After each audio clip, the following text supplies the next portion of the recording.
Merhaba arkadaşlar, hoş geldiniz. Ben Umut. Yepyeni videolar karşısındayım arkadaşlar.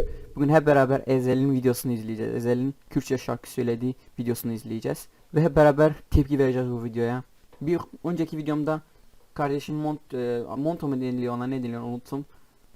Giymiştim. O montodan bazı kişiler rahatsız olmuş. Haklısınız, gerçekten böyle kötü bir şekli var, böyle nasıl diyeyim, sıkıcı bir şekli vardı. Böyle artistlerin giydiği gibi şeyler gibi. Ben böyle şeyler genellikle giymiyorum, o kardeşime aitti. Hep beraber Azel ne ya? Ezel'in Kürtçe söylediği videosuna gidelim.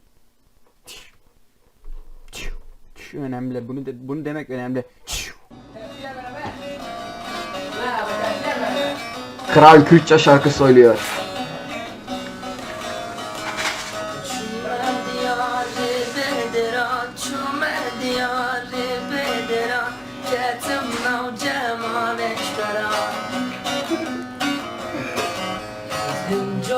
Allah Kürt'e ses vermiş be.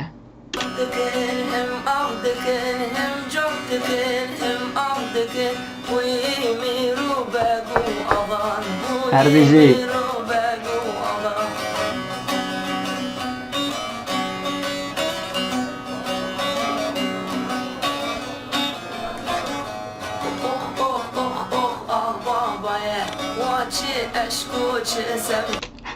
Kral, inşallah bu videoya telaf atmazsın be.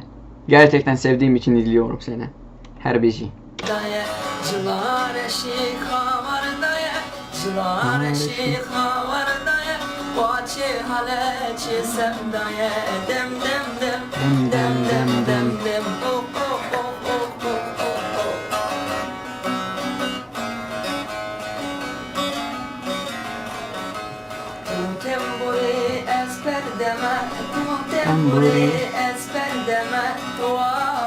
Çok video doldurmak istemiyorum, bana çok küfür gelmesin.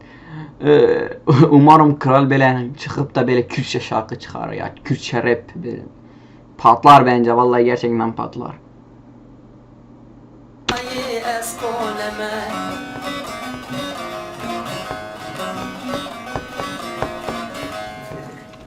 Helal.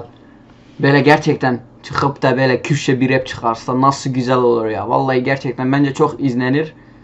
Hani biraz link de edilir ama çok izlenir bence. Evet arkadaşlar, umarım böyle çıkıp da böyle bir Kürtçe rap şarkı çıkarır. Bizi de mutlu eder, hepimizi de mutlu eder.